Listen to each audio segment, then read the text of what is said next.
Hi viewers, welcome to my channel. ఈరోజు మనం చూసుకుంటే జనవాణి కార్యక్రమంలో ఒక సమస్య అయితే వినడం అయితే జరిగింది.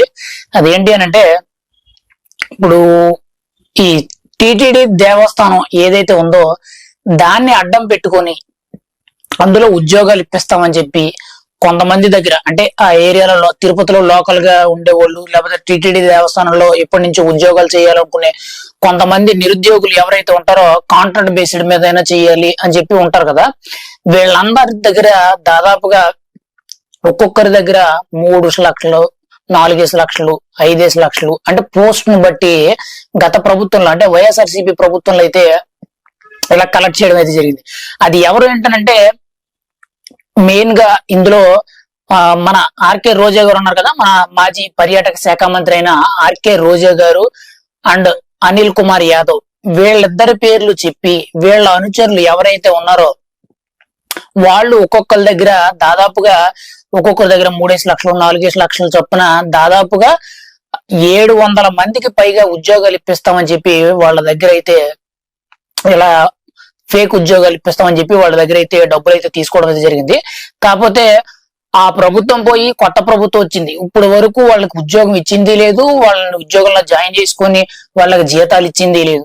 అయితే ఆఖరికి వాళ్ళు మోసపోయామని చెప్పి వాళ్ళకైతే ఒక క్లారిటీ వచ్చింది. అయితే ఇప్పుడు చూసుకుంటే ఆ సమస్య ఇప్పుడు దాదాపుగా మనిషికి యావరేజ్ 3 లక్షల చొప్పున వేసుకున్నా సరే దాదాపు 700 మంది పైగా దాని మీద ఆ టిటిడి దేవస్థానం ఏదైతే, తిరుమల తిరుపతి దేవస్థానం ఏదైతే ఉందో అందులో ఏదో ఒక ఉద్యోగం, చిన్నదో పెద్దదో ఏదో ఒక ఉద్యోగం అయితే దక్కుద్దని చెప్పి వీళ్ళందరూ అయితే డబ్బులు కట్టడం అయితే జరిగింది. దాదాపుగా మనిషికి 3 లక్షలు చొప్పున 700కు పైగా మంది కట్టారంట. అయితే ఇక్కడ చూసుకుంటే ఈ 700 మంది చొప్పున లెక్కేసుకున్నా గానీ కనీసం దాదాపుగా 2.5 కోట్ల రూపాయలు సుమారుగా ఎవరైతే ఈ అమాయకులు ఉన్నారో వీళ్ళని మోసం చేసి వీళ్ళ దగ్గర అయితే ఈ డబ్బులు అయితే తీసుకోవడం అయితే జరిగింది. అది కూడా మెయిన్ గా నగరి నియోజకవర్గం నుంచి పోటీ చేసిన ఆర్కే రోజా, మన మాజీ పర్యాటక శాఖ మంత్రి అండ్ మన ఎవరైతే మన మాజీ నీటిపారుదల శాఖ మంత్రి నెల్లూరు ఎమ్మెల్యే ఉన్నారో అనిల్ కుమార్ యాదవ్, వీళ్ళిద్దరు పేర్లు చెప్పుకొని వాళ్ళ అనుచరులు ఎవరైతే ఉన్నారో వాళ్ళు ఇందులో మెయిన్ గా భాగస్వాములయ్యి దాదాపుగా 2 కోట్లకు పైచిలుగా ఈ అమాయకుల దగ్గర డబ్బులు అయితే తినేయడం అయితే జరిగింది. అయితే ఇప్పుడు వాళ్ళందరూ కూడా దాదాపు 40-50 మంది వరకు సుమారుగా ఇప్పుడు చూసుకుంటే జనసేన పార్టీ ఏదైతే ఈ జనవాణి కార్యక్రమాన్ని కేంద్ర పార్టీ కార్యాలయమైన మంగళగిరి పార్టీ ఆఫీస్ దగ్గర ఈ జనవాణి కార్యక్రమాన్ని నిర్వహిస్తుంది. అయితే ఇందులో మా సమస్య అని చెప్పి వాళ్ళు తెలియపరచడానికి అయితే అందులో ఆర్జీ పెట్టుకోవడం అయితే జరిగింది. అయితే ఖచ్చితంగా అయితే ఇలా గత ప్రభుత్వంలో ప్రభుత్వం ఏదైతే ఉందో ప్రభుత్వ ఉద్యోగాలు ఇవ్వకపోవడంలో వైఫల్యం చెందింది, అలా అని చెప్పి ప్రైవేట్ ఉద్యోగాలను ప్రోత్సహించడంలో వైఫల్యం చెందింది.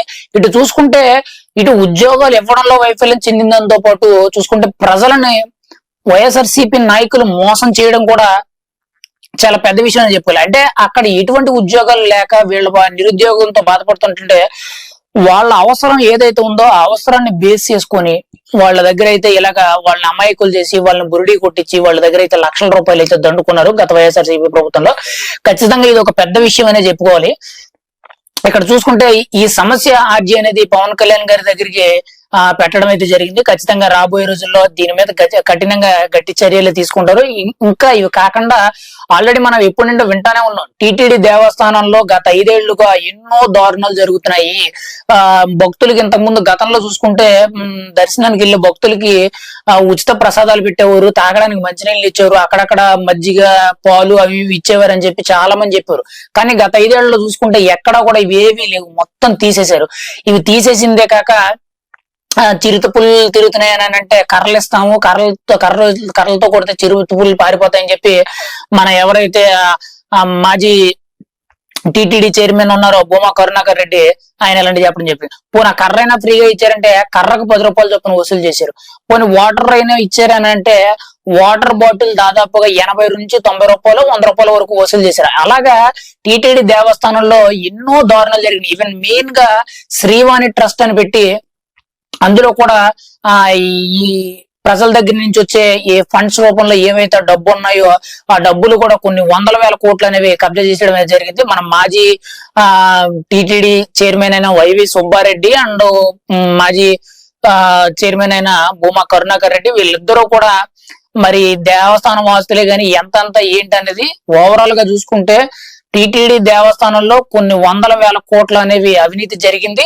అది కాకుండా దాన్ని బేస్ చేసుకొని కొంతమంది ఈ వైఎస్ఆర్సీపీ నాయకులు ఎవరైతే ఉన్నారో కొంతమంది ఆ అమాయకులను అడ్డం పెట్టుకుని వాళ్ళ దగ్గర అయితే ఇలా డబ్బులు దండుకోవడం, వాళ్ళని మోసం చేయడం అయితే జరిగింది.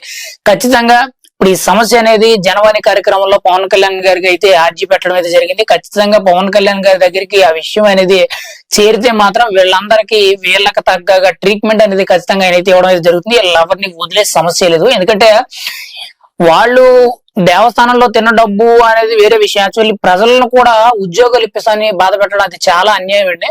ఈ విషయంలో చూసుకుంటే పవన్ కళ్యాణ్ గారు ఖచ్చితంగా వీళ్ళకి శిక్ష పడేటట్టు, ఖచ్చితంగా వీళ్ళ డబ్బులు వీళ్ళకి ఎవరైతే బాధితులు ఉన్నారో వీళ్ళకి న్యాయం చేస్తారని చెప్పి ప్రతి ఒక్కరు కోరుకుంటున్నారు. ఎందుకంటే పవన్ కళ్యాణ్ గారికి దగ్గరికి ఏ విషయం వచ్చినా సరే దాన్ని అంత ఈజీగా వదలరు.